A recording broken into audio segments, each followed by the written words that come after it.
Allah itu, kata Rasulullah bilang gini, Allah itu kadang-kadang mendengar seorang hambanya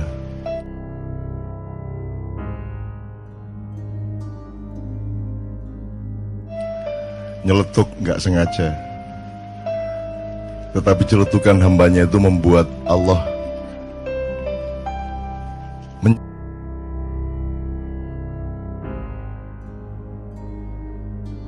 menyala cintanya kepada hamba itu, sehingga semua masalahnya oleh Allah langsung diselesaikan dan rezekinya dilimpahkan. Tapi Allah kadang-kadang juga mendengar celetukan hambanya, membuat dia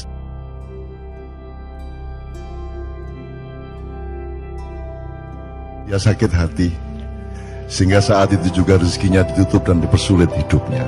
Nah, awakmu milih ndi sakarepmu. Nah, Allah ngomong seperti itu menurut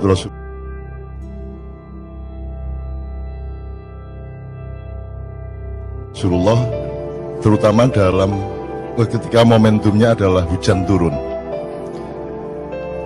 Jadi jangan ada yang mengeluh hujan turun, bahwa Anda kerepotan, bahwa Anda kesulitan. Itu berkah juga, kesulitan itu berkah. Kalau Anda tidak pernah mengalami kesulitan, Anda tidak pernah menjadi dewasa.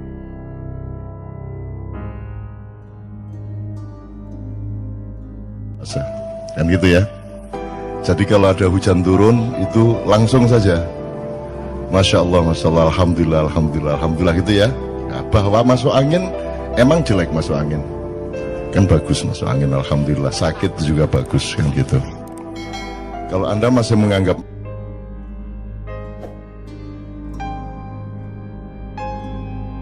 masuk angin itu buruk, ya Anda belum mengerti kehidupan. Bahwa masuk angin harus disembuhkan, iya. Jadi kan peristiwa menyembuhkan kan juga indah. Dan syaratnya keindahan menyembuhkan adalah ada sakit dulu. Maka sakit itu adalah persyaratan keindahan, kan gitu. Ini sebelum ngomong pajak dan hutang, gitu. Ya gitu ya, satu ya. Nomor dua, saya yang memohon antum tetap di sini. Sesepuh kita Bapak Abdullah Hamahwa yang saya kenal sejak dahulu kala ya, Ustadz ya.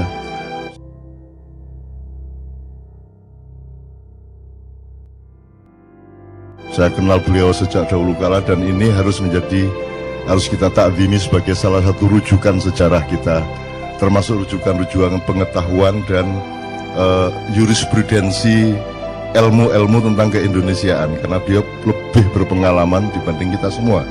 Itu hati awakmu nek dibanding beliau itu, dia dulu ngalamin bagaimana mendirikan HMI awalnya, dia mengalami bagaimana Bung Karno agak terpecah hatinya terhadap HMI dan CGMI. Saiki wis gak ana wong kenal CGMI toh. Udah nggak tahu CGMI ya. Ya gimana sih, itu musuh utamanya dulu adalah CGMI dan GMNI separuh gitu ya, dan seterusnya. Tapi nggak usah saya ceritakan karena Anda sudah lelah bermusuhan dengan macam-macam, sehingga tidak usah saya ceritain bermusuhan. Nomor dua, jadi sekali lagi soal mengeluh tadi, tidak ada gunanya mengeluh itu. Yang ada bersyukur saja, meskipun belum masuk akal.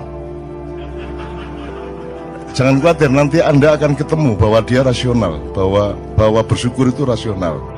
Jadi tidak usah faham dulu baru bersyukur saja dulu supaya Anda faham. Jadi ini logika-logika yang dia keluhkan tadi itu tidak akan tercapai karena kalau tidak ada manusia Indonesia baru yang mencoba memperbaiki kembali logikanya. Jadi alhamdulillah Ma'iyah ini, saya sudah melihat bulan-bulan terakhir ini yang disebut qaumun akhir. Jadi Allah tidak perlu menghancurkan bangsa Indonesia untuk kemudian dikasih kaum yang baru, umat yang baru untuk membangunnya. Di tengah kehancuran ini juga sudah lahir manusia baru seperti Anda, seperti Arek Gendeng Malang Budi Setiawan iku mangsa piturute. Itu manusia baru, itu hibrida baru Indonesia. Dan selama masih hibrida gendeng yang mengurusi itu, Anda juga ndak usah mengeluh.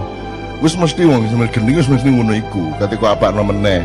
Tapi kan ada Anda, ada dia, ada teman-teman semua, dan ada kita. Usiamu kan masih 20, 30, 40 paling ya.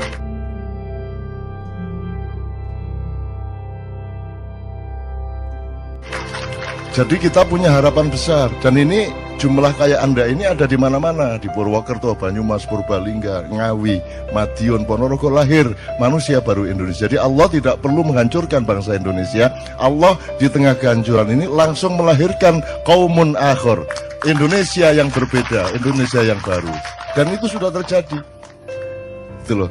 Bahwa nanti berhasilnya itu bertahap. Mungkin Anda sudah umur 50 baru kelihatan. Saya mungkin anak saya, cucu saya dan seterusnya baru berhasil betul. Loh, ini kan komplikasi penyakitnya luar biasa. Dan Anda tadi itu digaram-garami sama Anda sehingga anak Malang tuh tidak tahan. Wis loro dikei lombok meneh.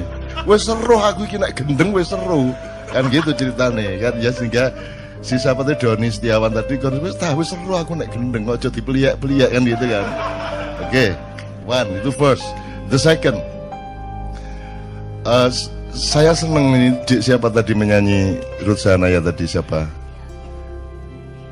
Dia dan siapapun. Kenapa di KJ ini semua boleh tampil, nggak ada syarat. Setan pun tampil boleh. Karena kalau dia berbuat buruk di sini, dia akan mengalami kebakaran di dalam hati, jiwa, dan pikirannya, mungkin juga hidupnya. Barang siapa berbuat jahat di sini, barang siapa punya hati jahat di sini, Anda tunggu. Tidak usah lama-lama, Anda tunggu saja. Jadi semua yang di sini ini, Ustadz Himam, ini mereka orang-orang insya Allah tulus. Mereka semua ikhlas untuk Indonesia. Tidak ada orang mau jauh-jauh, apalagi di Jakarta yang bukan kota ini, tapi hutan rimba ini, enggak jelas ini. Mau datang-datang jauh-jauh ke sini tanpa pamrih, tidak mencari uang, tidak mencari apa-apa, kecuali mencintai Indonesia. Masa Allah tidak akan membuat Anda hidup lebih berperan dan lebih sumringah di masa yang akan datang. Jadi ini mereka insya Allah tulus semua. Nah, setan pun kalau dia tampil di sini, itu mau tidak mau dia harus berbuat baik. Jadi Anda pengennya setan berbuat baik atau berbuat buruk? Benar. Karena Anda maunya setan itu buruk toh. Ya toh? Dan Anda sudah klaim dengan stigma setan itu buruk. Lah itu kan salah Anda ngomong gitu. Setannya mengeluh sama saya. Saya ini disuruh Allah ini saya jadi setan ini. Saya ini cuma taat. Saya tidak punya kemungkinan lain. Sama dengan malaikat, tidak punya kemungkinan lain.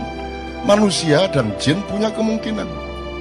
Faman syaa falyu'min, faman syaa falyakfur. Kalau kamu mau percaya, percaya. Kalau mau khianat, khianat. Kalau kamu mau baik, baiklah. Kalau mau buruk, buruklah, dengan resiko masing-masing. Kita punya demokrasi dari Allah. Setan tidak punya. Lebih beruntung mana Anda apa setan? Kan lebih beruntung Anda. Makanya saya itu tidak tega sama setan. Kalau sholat, kalau saya kebetulan jadi imam, saya tidak ngomong, ayo softnya dirapatkan supaya tidak diisi setan. Saya tidak tega.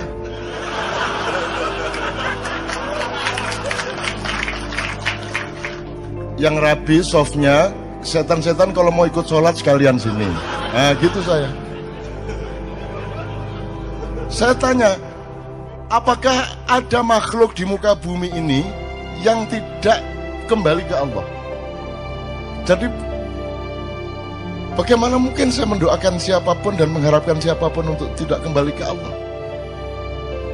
Kemudian Anda dibiaskan oleh Allah sendiri supaya Anda diuji fokus sama Allah apa tidak dengan dikasih idiom neraka dan surga. Terus Anda semua itu pokoknya enggak pakai mikir pengen ke surga semua. Saya kasih tahu surga itu sepi banget. Anda ke sana nanti kesepian. Nanti dilang bentino. Isinya cuman siapa? Paling Hizbut Tahrir, MTA, Wahabi Salafiyah baru ya, LDII, ya NU Muhammadiyah, Syiah, semua neraka. Jangankan lagi Kristen, Buddha, Hindu semua di neraka. Lah kok kamu mau masuk surga itu gimana? Nggak punya teman. Sudah masuk surga nanti Anda disuruh jenggoten lagi. Iya coba. Bener nggak? Apa yang membuat kamu ingin masuk surga itu apa? Di sana jelas isinya kan sudah jelas toh. ISIS masuk surga.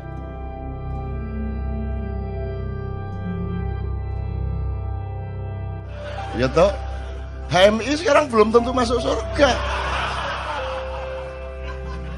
Wong PMI aja ndak masuk surga, apalagi HMI, kan gitu. Ya toh, ya itu ya. Oh, PMI bisa selawatan aja ndak masuk surga, apalagi HMI yang bisanya intelektual modern tok, kan gitu. Nah, ini kalau pakai cara berpikir yang terjadi sekarang loh ya, surga itu sepi, jadi Anda ndak usah mikirin surga menurut saya, ndak usah mikirin neraka, pikirkan Allah, tujukan dirimu.